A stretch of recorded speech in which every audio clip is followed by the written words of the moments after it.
just like I predicted, the Maple Leafs fell unfortunately for Brett. However, I took some of my licks as well with my NBA champion odds. Celtics lost, Knicks lost. This is episode 145 of The Next Best Bet. I'm Jake Higgins with Brett Levy, as always. Looking at how we did in episode 144, Brett, I hit my pick of the pod, so I'm catching up a game there. But overall, you and I each did take a few licks. Yeah, it was not a great week for me, Higgins. A little over, but you know what, Higgins? This is why we celebrate the highs when you have them, because we talk about them. The lows are there too. So this is part of the gambling experience, Higgins. You win some, you lose some, and you try and win more than you lose and stay in that green. And you hit quite a few plus money there, Higgins. Quite a few plus money bets.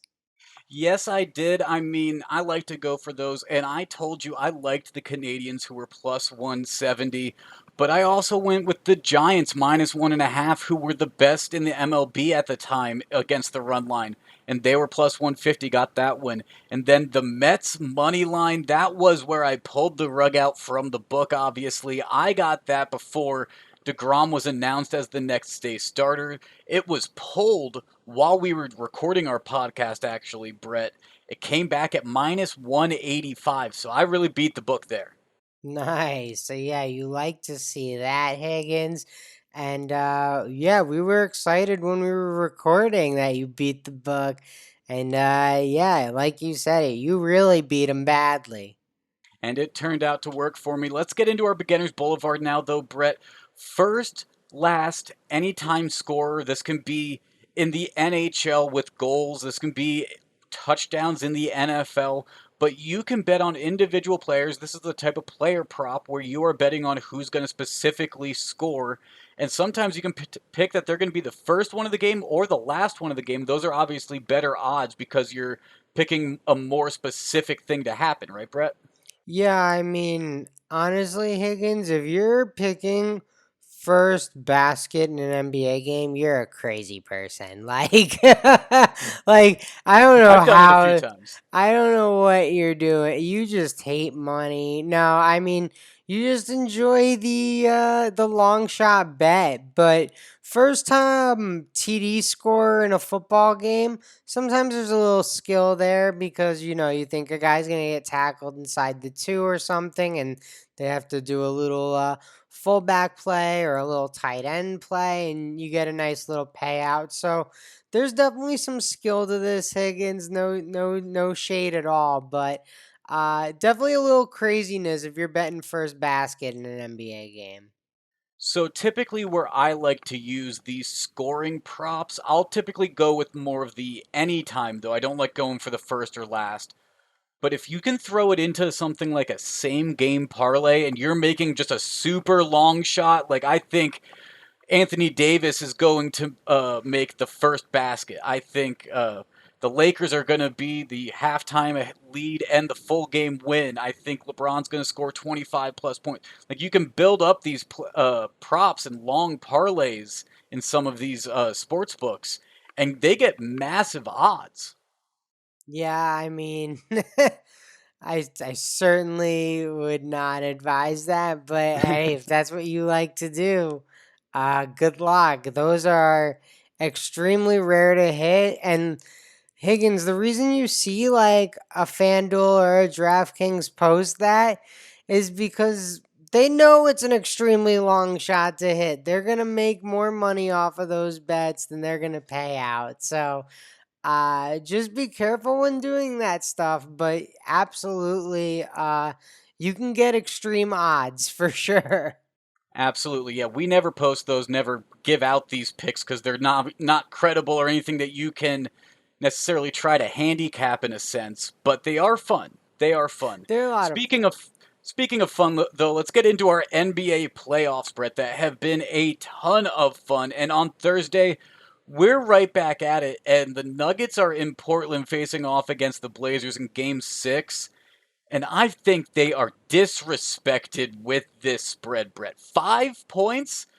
5 points. This entire series, the line's been -1.5 in Denver's favor, pretty much. And then they go out and win in double overtime against Portland, and they get repaid by that with a 5 point underdog spread in Portland.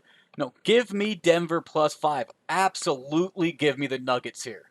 Yeah, I mean, I guess all this line is telling you, Higgins, is that Portland's going to win the game and force a game seven.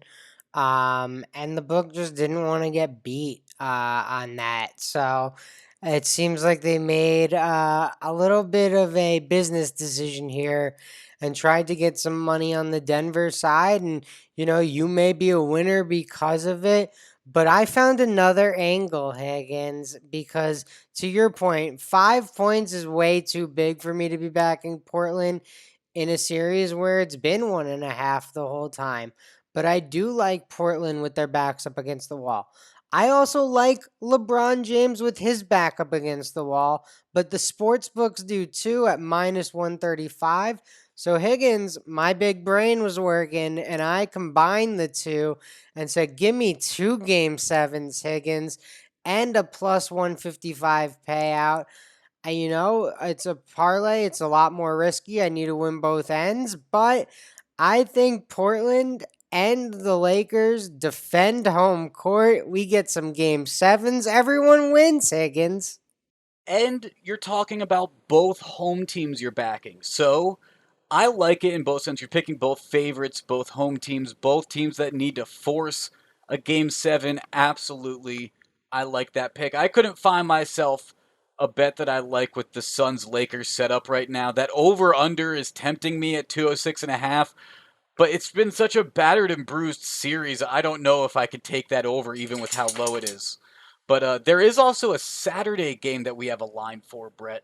The Bucks and the Nets. This is a semifinal round in the East between two very formidable opponents, and we got Giannis going against the trio. I think the Nets are going to run through this series, to be honest, but the Bucks continue to surprise me as someone that doesn't ever seem to give them the credit they probably deserve. The Bucks are a good team, Higgins, and I know, they I'll be have honest, they are. they have one of the best players in the world, a two-time MVP, while the Nets have two separate one-time MVPs. So, same number of MVPs for each team. Crazy. Uh, but I like this series. I would probably lean Brooklyn if you wanted to do a series bet, Higgins. That's not something I typically find myself betting on, although, maybe that's a market I should start exploring more The Nets are minus 200 favorites here in Oregon. in the series. Yeah, so I mean, that seems doable for me. -200 isn't something I'm really interested in laying though. So maybe I'd get creative and take the Bucks and try and fade the Bucks out every game live or something, and try and do some creative betting. But it should be a great series, Higgins. You're right. And we did just find out what the other Eastern Conference series is going to be, Brett. It's 76ers versus the Hawks. Atlanta just finished off New York in the first round, so we're going to see that pairing, even with the news that we just got of the Embiid tearing his meniscus actually recently. So we'll see what that means for him and the Sixers. But Sixers still minus 160 favorites in the series, -4 favorites in game one. Yeah, -4 in game one. I might even find myself on the Hawks as this thing gets closer to tip off, Higgins. I don't know if I really like Embiid with the hurt knee. Capella and John Collins played really well in the Knicks series. Obviously, we saw what Trey Young can do. Ben Simmons, a little bit of a different animal defensively, but Hawks +4 with a beat up best player on the other side. You got to be leaning that way early. I mean, I wouldn't bet this till we continue to get a slightly more information on the Joel Embiid situation, but that's where my early lean is for sure. I absolutely agree. We need a little more clarity. Need to get a little more closer to game time with Embiid in that game before I can bet on that one either. Moving on to the NHL, though, Brett, we have two games on Thursday, one in the East, one in the South, and I am taking both underdogs, Brett. We're going to start off with the Bruins and the Islanders. And I like the Islanders at home here. One, because Sorokin's got to be in the net, and he should have learned from his loss in game one, uh, and then he was pulled and Varlamov played in game two. It's 1-1. I think Sorokin's going back in the net, and I think the Islanders are going to do what they did in the regular season, and that was win at home against Boston. And so give me the Islanders at plus 115 there, but then also, Brett, in the other game that I mentioned in the South, Carolina Hurricanes versus the Lightning, the Hurricanes are plus 135 on the road, and the Hurricanes are down 2-0 in this series. Their backs are a bit against the wall, and they were the number one seed in the South here. They were able to win in Tampa Bay during the regular season. I'm expecting with their backs against the wall a little bit, they're going to travel down to Florida and they're going to get the job done in this one. So, two underdogs. I just have to win one to come out positive in my hockey bets. Yeah, I mean, Higgins, I really like the Islanders bet. They're a tough team at home. Historically speaking, very good in the postseason at home. So, taking the Islanders as home dogs, even though the Bruins are extremely talented, makes a lot of sense. In terms of the Tampa Bay Carolina series, and I'm not on either of these, so I like the strategy in both, but I would have to lean on the Tampa Bay side, Higgins, just because I think even when I was thinking pre playoff starting when we were looking at the futures, I was like, well, who do I think could really win this thing? Tampa Bay was who I really thought was coming out of the East. I could write a narrative for Boston. I could write a narrative for maybe the Capitals offense get going and their goaltenders get hot enough, but I never really saw the Hurricanes challenging the Lightning in a series. But obviously, any individual game, anything can happen, Higgins. And taking a plus 135 dog, a hungry dog at that, who's down 0-2, why not? So, the last time that they played in Tampa Bay was actually their last regular season matchup of the year, and that was on 420, and Carolina won 4-1. So, I'm hoping history repeats itself a little bit. We'll see. But Brett, the Bruins Islanders game, I really think's interesting. Varlamov, he played a great net. I don't think he's gonna get the start in Game 3. I think he's gonna get a rest. He had a long night in net in Game 2 because that was a very long game. It was an overtime game, in fact. Varlamov had 38 saves in the affair. I think they're going to give him a rest, give him a night off. And so I like both those underdog picks. But Brett, let's jump into Moneyline Magic because we're not going to escape this Portland Nuggets series quite yet. We have to talk about Game 5. It was absolute madness. It might have been a little too late for you over there on the East Coast, but it had everyone in the NBA world awake because Damian Lillard was putting on an absolute show. Yeah, no, Damian Lillard had a night. Well, I guess he's not going to want to remember it forever, but he'll look back on it in a few years and be very proud of how well he played, for sure. But we'll get into why he does not want to remember it forever in just a second. Yeah, he's the reason why this game's Moneyline Magic worthy, to be honest. He set an NBA playoff record with 12 three-pointers in this game, scoring 55 points in total. But that includes a 28-foot step back at the buzzer at the end of regulation to send the game to overtime. It also includes a step back 27-footer with 6 seconds left at the end of overtime to send the game to double overtime. Austin Rivers got a shot right before overtime actually finished, but Austin Rivers' head was probably swimming from trying to guard Damian Lillard all night because he couldn't do a thing. Damian, he was making everything. He was making buckets on buckets on buckets. Yeah, most three pointers ever made in a playoff game, Higgins. So he was feeling it for sure. And he was the catalyst for the Trailblazers. Uh, Obviously, their leading scorer, but by a large margin. A little too large of a margin, in fact. In double overtime, Lillard would score 5 more points, the final 5 of his 55-point night, but no other Trailblazer would score a point. So the Nuggets would end up running away with this 147 to 140. And honestly, if it wasn't for Damian Lillard, this game wouldn't have been close. And that's honestly why I feel the Nuggets +5 line was so disrespectful in game 6, and I had to take it, Brett. I understand they're going back to Portland. I understand Damian Lillard can do this again, no problem. He's shown us time and again that he can put on this type of a scoring effort. But can they win?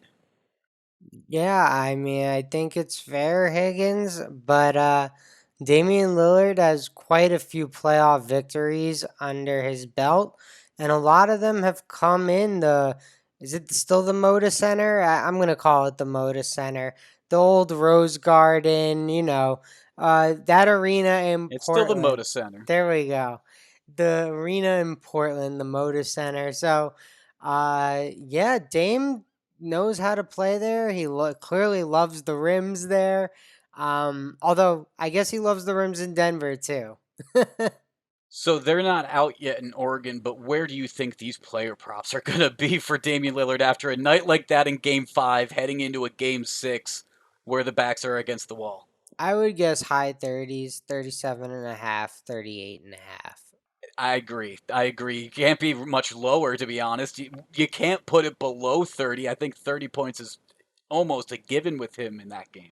Yeah, I think the highest I've seen is Steph at like 38 and a half in one of the playing games. So, maybe in a game 6 for Damian Lillard, you can justify putting it up that high.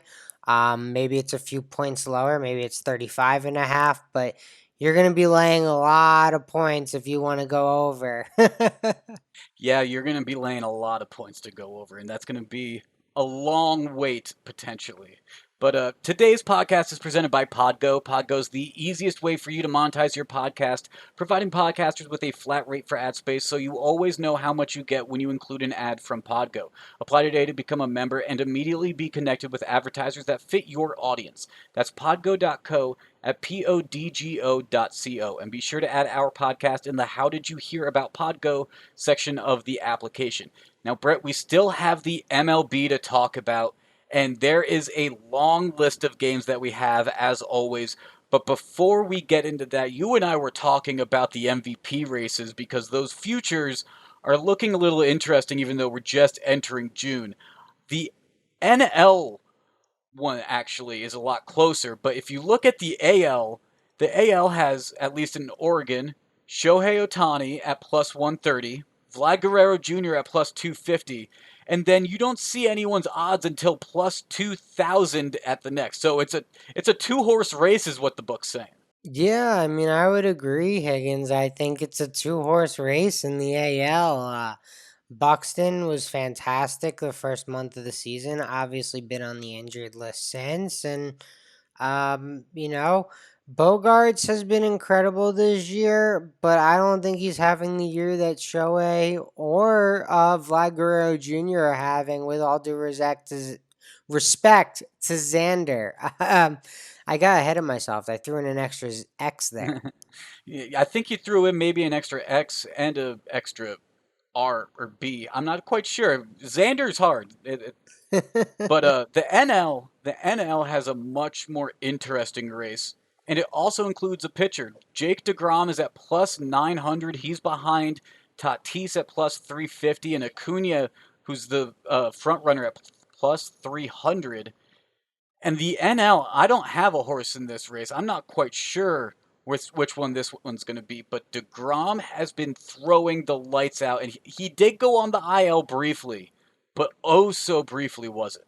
Yeah, I mean, Acuna's been beat up once or twice this season. We've seen Tatis head to the IL once or twice as well. So This one seems to have a little more wiggle room here, Higgins. It seems to be three guys are in it.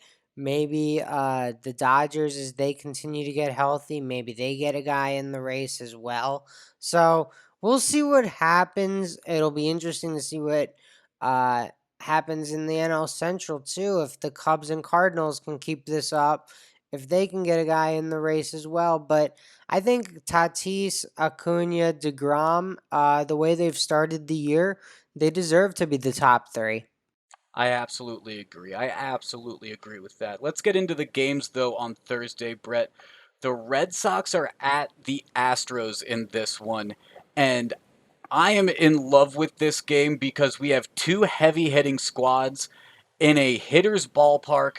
The over under is only at 9, and the Astros are the second best team in the MLB at hitting overs this year. So you're going to find me taking a line that's at minus 118, Brett. I know it's not a plus odds, but over 9, minus 118 in this one. I wouldn't be surprised if in the morning this could be at minus 9.5. Obviously, that's where the line seems to be heading towards. So I'm going to grab it while it's still at 9, potentially get my push, and not be caught on a hook. Fair enough, Higgins. I think over 9 for these two offenses makes a lot of sense. I'm not a huge fan of Martin Perez. Jake Odorizzi has not been particularly good this year. So this definitely smells like it could be an over 9 with these offenses in Houston for sure. Odorizzi's ERA is a 6.75 so far this season. So pair that against Perez, who has an ERA of a 3.5, 3.55. That sounds like an over 9 any day, absolutely. But Brett, I also have a bet in on a game that we're not quite sure who is on the mound yet, and it's the Tigers versus the White Sox, and that's because Chicago had their game on Wednesday get postponed. Lance Lynn was supposed to start on Wednesday, so is he going to get pushed to Thursday, or is he going to end up getting replaced somewhere else in the rotation, somewhere else during that series? If he doesn't, there is a probable pitcher of Dallas Keuchel instead. And honestly, I like either of those guys against Casey Mize and the Detroit Tigers in Chicago. So give me the White Sox at minus 1.5 at plus 104 because the White Sox are one of the best teams against the run line in the MLB. All right, Higgins. Well, I think the White Sox have definitely earned the uh your respect, my respect, right? Like they've been good this year. Detroit has not been great. Casey Mize is one of those young arms for the Tigers that has a lot of promise, and they have hoping on for the future. But today is not the future, Higgins. Today is today, and I like Chicago at minus 1.5 at plus 104. I think it's a great bet for you to take. I'm staying off of it. But I did see that as well, and I said, you know what, Higgins beat me to it, so I'm gonna stay away. Well, Lance Lynn's obviously the preferred starter. He's having a lights out type of year, 6-1, a 1.37 ERA as he heads into June. But Dallas Keuchel's not bad either. He's just allowed a few more runs. He's 4-1 on the season, has a 4.53 ERA though. So in terms of taking a run line, you obviously want the Lance Lynn, who's not going to let up as many runs most likely, and hopefully the White Sox bats can give you a good cushion. Yeah, well, I'm gonna find myself on a Marlins Pirates game, Higgins. That like your game. Not too many people are tuning into the Tigers. I don't think anyone's tuning in to watch the Pirates. Um, but Marlins Pirates, for some reason, the Marlins are currently plus 100 on the money line. They're expected to start Cody Poteet tomorrow, Higgins, who's 2-1 on the year with a .84 whip, a 2.95 ERA, 19 strikeouts to 4 walks on the year. Basically, what I'm trying to tell you, Higgins, is he's been really good. He's young. He's only made 3 starts, but he's 2-1 in those starts, and he's been really good. Meanwhile, the Pirates are starting Tyler Anderson, who's like, your average major league starter, 3-5 on the year, 4.63 ERA, 1.2 a WHIP. Gives up 51 hits, strikes out 55. He's a league average starter, Higgins, but I'll take the guy who's been above league average with the better lineup behind him for plus 100 odds. Yeah, I feel like the Marlins are probably should be favored in this series, even though it's in Pittsburgh. Pittsburgh has not defended at home so far very well. The Marlins on the road haven't been fantastic either, but I have much more faith in this Miami Marlins team this year than I do this Pittsburgh Pirates team, I think, so I like the bet. All right. I appreciate you backing me, Higgins. It means a lot because I know you're going to be going against me in our next segment here, the Levy Lock and Pick of the Pod. Yeah, before we get to that though, Brett, I do want to ask you about the Mets versus Padres because it's the night game. It's the game of the night on Thursday, ain't it? Oh, is it? I didn't even know. It's a I know 7 p.m. it's, start time. That's a bedtime game for you. well, oh, 7 p.m. on the West 7 Coast. p.m. on the West Coast. Yeah, Oh, I was the like, real time Higgins, zone. The there's real time zone. I was like, hey, because there's no way that thing is starting at 7 p.m. But yeah, no, it should be a good one. Ty Walker versus you, Darvish. The Mets look pretty not good. That would be a gross exaggeration after giving up 5 in the first inning the other day to Arizona. But yeah, the Mets took 2 out of 3 from the Diamondbacks. They're getting healthier, Higgins, even though VR got hurt in that aforementioned game. So I don't really know where I would be on this. My lean would be Mets plus 158 because they've just been playing more competitive baseball than plus 158 odds. Like they've been in every game, they've all been close, they've come down to late innings and clutch hits. So I think this one will be close. I think you Darvish is the better pitcher. I think the Padres are probably the better team, but anything can happen in an individual baseball game, Higgins. It's what we always talk about. Both of these teams had been getting healthier, but then on Wednesday they both had a few players enter onto the IL. Actually, you mentioned VR going day to day. Trent Grisham for the Padres went on to the 10-day IL. Tatis, Kim, and Pham, they're all listed as day to day on Wednesday. Potentially can come back on Thursday. So I'm staying away from that game because I want to see what the lineups are going to be. And since it's so late, I have the luxury of being able to do so. Yeah, very true, Higgins.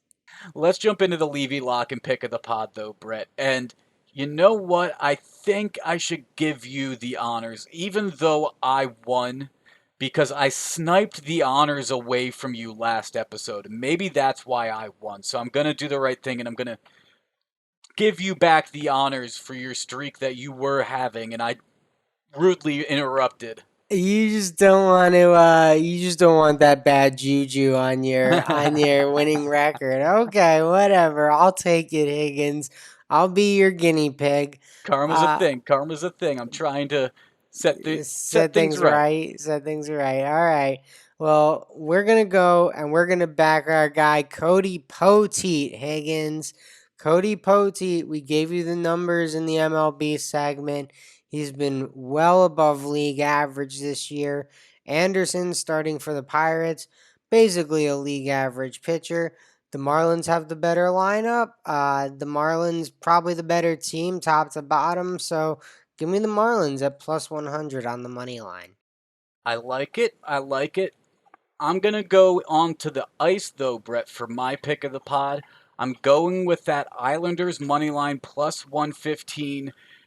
New York did tie up the series at 1-1, and they are coming back for game three. So I think the Islanders are in a good spot to take the lead in this series potentially and be a surprise to the Bruins potentially in going up 2-1. Yeah, I mean, Higgins, we mentioned it earlier. Islanders historically great at home. A lot of that success coming, during their 4 Stanley Cup run. Yeah, last year in the barn for the Islanders, could there be a little magic left? Absolutely. We'll see on Thursday, though. There's the Levy lock. There's the pick of the pods. We also gave you a slew of picks. This has been a long episode, I'm pretty sure. Make sure to follow us on social media for some picks throughout the weekend. That's at NBB Pod on Twitter, at Next Best Bet on Instagram, and the Next Best Bet Facebook page and YouTube channel.